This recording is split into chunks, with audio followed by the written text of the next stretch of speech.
Hello दोस्तों, welcome to pharma is your ultimate pharmacy learning hub. हम लोगों ने प्रीवियस लेक्चर में पढ़ा था जैसे definition of SAR, introduction of SAR और सिंपैथोमिमेटिक एजेंट के बारे में हम लोगों ने पढ़ा था। और आज के लेक्चर में हम लोग स्टार्ट करेंगे सार ऑफ सिंपैथोमिमेटिक एजेंट। तो एक बार स्टार्ट करने से पहले मैं एक आपको छोटा सा गाइडलाइन देना चाहता हूँ कि आप कभी भी स्ट्रक्चर में किसी भी तरीके का यदि आप मॉडिफिकेशन कर रहे हैं तो आपको एग्जाम्पल देकर उसको समझाना पड़ेगा कि आपने स्ट्रक्चर में क्या मॉडिफिकेशन किया। ठीक है, तो बिना स्ट्रक्चर का सार इनकम्प्लीट है। तो चलिए हम शुरू करते हैं। तो सबसे पहले देखते हैं कि सार of sympathomimetic agent. It is also called सार ऑफ एडिनर्जिक ड्रग, सार of beta phenyl ethyl amine. यहाँ पे देखिए, ये हमारा एक बेसिक स्ट्रक्चर है जिसे में फिनाइल रिंग, इसको हम फिनाइल रिंग बोलते हैं। ये हमारा क्या है, एमिनो टर्मिनल है और जो हमारा फंक्शनल ग्रुप के जस्ट एडजेसेंट जो कार्बन होता है उसको क्या बोलते हैं हम, अल्फा कार्बन बोलते हैं। और उसके एडजेसेंट कार्बन को हम बीटा कार्बन बोलते हैं। ठीक है, इसको हम मिथाइलिन लिंकेज भी बोलते हैं। ठीक है,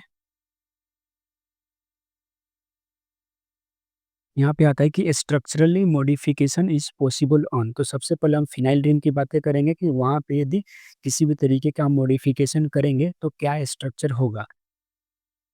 Substitution of OH group on meta and para position of phenyl ring also on beta carbon which lead to increase adrenergic activity। तो सबसे पहले हम देखते हैं यहाँ पे कि हमने यहाँ पे ये हमारा बीटा कार्बन है, यहाँ पे OH का सब्स्टिट्यूशन किया। ये हमारा पैरा पोजीशन है, यहाँ पे OH का सब्स्टिट्यूशन किया। और ये हमारा मेटा पोजीशन है, यहाँ पे हमने OH का सब्स्टिट्यूशन किया। तो इस कंपाउंड का नाम क्या होगा, नॉर एपिनेफ्रिन। ठीक है, और यहाँ पे देखिए कि यहाँ पे हमने क्या किया कि यहाँ पे 2 हमारे हाइड्रोजन है, एक हाइड्रोजन को रिप्लेस करके हमने CH3 क्या किया, ग्रुप ऐड किया। तो इसके इसके वजह से इस कंपाउंड का नाम क्या हो जाएगा, इपिनेफ्रिन होगा। और एक चीज़ और आपको ये मैं बताना चाहता हूँ कि यहाँ पे है which lead to increase adrenergic activity. इसका मतलब क्या होता है कि एडिनर्जिक एक्टिविटी का मतलब होता है बॉडी में एड्रेनलिन। एड्रेनलिन हमारा क्या होता है, एक हमारा इपिनेफ्रिन, और इपिनेफ्रिन एक हार्मोन होता है। जैसे केमिकल से होने वाला एक्शन, ये केमिकल हमारे सिंपैथेटिक नर्वस सिस्टम को एक्टिवेट करता है। मतलब जब बॉडी को स्ट्रेस, डेंजर या इमरजेंसी होती है तो बॉडी फाइट और फ्लाइट मोड में चली जाती है। जैसे एग्जांपल से आप समझ सकते हैं, जैसे हार्ट रेट इंक्रीज होना, बीपी इंक्रीज होना और प्यूपिल का साइज बढ़ जाना। ठीक है, अपना दूसरा देखते हैं। Substitution of isobutyl in resorcinol compound at nitrogen atom which lead to high beta-2 selectivity, resistance to COMT metabolism and decrease metabolism, longer duration of action। देखिए, सबसे पहले हम समझेंगे कि रिसोर्सिनल कंपाउंड क्या होता है और कैसे होता है।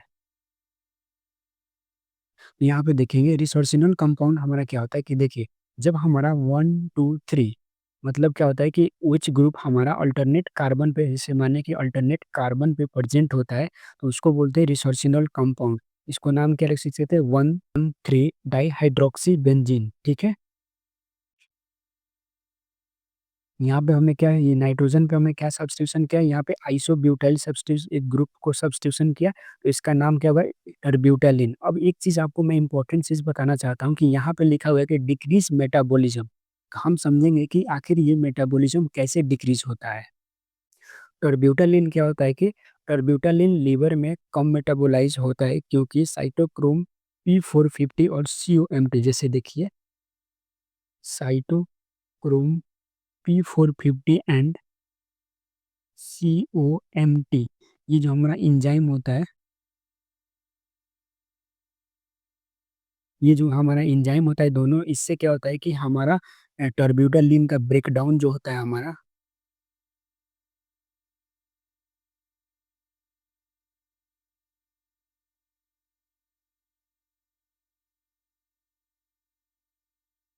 तो ये जो हमारा ब्रेकडाउन ऑफ टर्ब्यूटालिन क्या होता है, डिक्रीज हो जाता है। ठीक है, कम होता है, इसलिए क्या होता है कि उसका मेटाबॉलिज्म बढ़ जाता है। और मेटाबॉलिज्म स्लो होने के कारण इसका इफेक्ट बॉडी में ज़्यादा समय तक रहता है। ठीक है, नेक्स्ट देखते हैं। यहाँ पे देखते हैं replacement of meta hydroxyl group from catechol compound with methyl alcohol and substitution of isobutyl compound at nitrogen atom, which lead to increase beta 2 selectivity and decrease metabolism by COMT। तो देखिए सबसे पहले हम समझेंगे कि कैटाकोल कंपाउंड क्या होता है। तो कैटाकोल कंपाउंड जैसे आप यहाँ पे देख सकते हैं कि कोई हमारा बेंजीन है, ठीक है।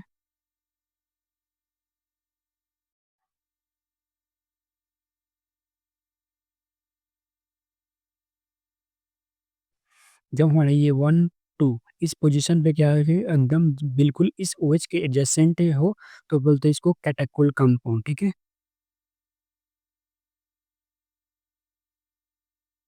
इसको क्या बोलते हैं कैटाकोल कंपाउंड। रिसर्चिनल में क्या होता है कि हमारा देखिए, दोनों का आप डिफरेंस देख लीजिए।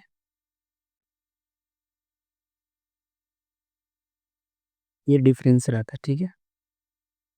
तो देखिए इसमें क्या होता है कि हमने जो यहाँ पे क्या सब्स्टिट्यूशन क्या किया कि हमने जो ओएच यहाँ पे है, जैसे आप देख सकते हैं यहाँ पे इपिनेफ्रिन में, जैसे देखिए यहाँ पे जो इपिनेफ्रिन में जो हमारा है यहाँ पे ओएच है, तो इसके जगह पे हमने क्या सब्स्टिट्यूट कर दिया, उसके जगह पे हमने सब्स्टिट्यूट ओनली कर दिया क्या कि हमने CH2OH ग्रुप, ये जो हमारा एक ग्रुप है उसको हम क्या करें, ओएच को रिप्लेस करके इस ग्रुप को हमने ऐड कर दिया, ठीक है।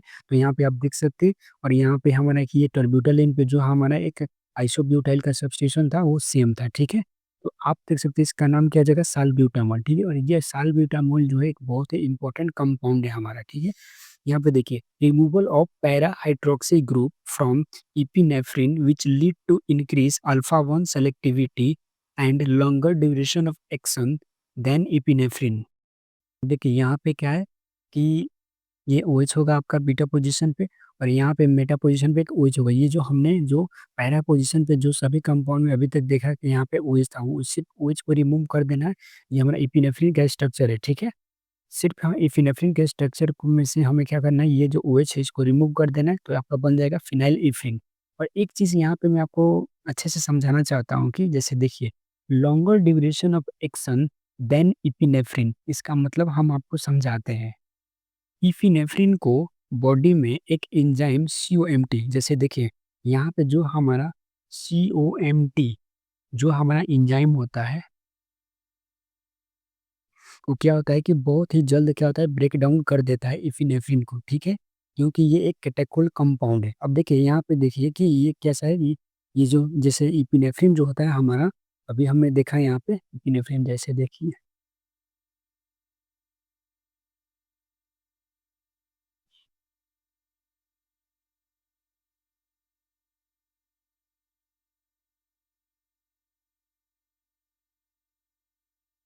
ये हमारा क्या हो जाएगा, ये कैटेकोल कंपाउंड हो जाएगा ये।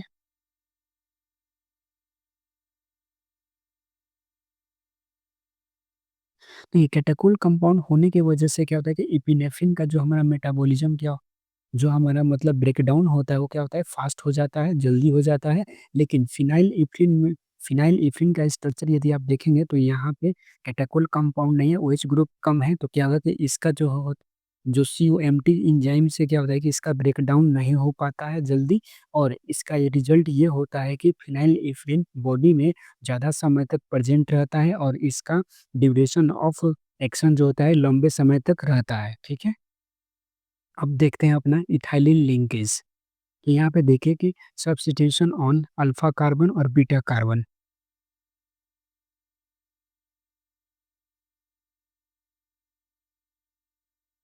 For optimal activity amino group should be separated from the aromatic ring by 2 carbon atom.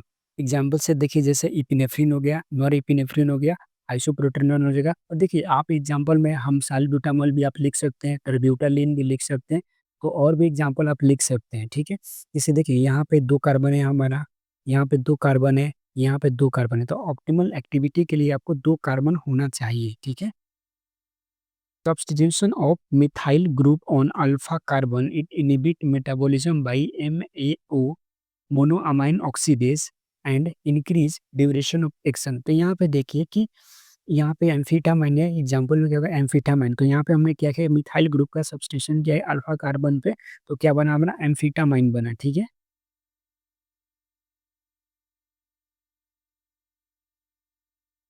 यहाँ पे हाँ यहाँ पे देखते हैं substitution of OH group on beta carbon which lead to more selectivity for alpha 1 and beta 1 receptor. Example देखिए norepinephrine, जैसे देखिए यहाँ पे हमने OH ग्रुप का सब्स्टिट्यूशन किस पे किया, बीटा कार्बन पे किया। बीटा कार्बन पे OH सब्स्टिट्यूशन करने पे क्या होगा, ये कंपाउंड नॉरएपिनेफ्रिन बनेगा, ठीक है।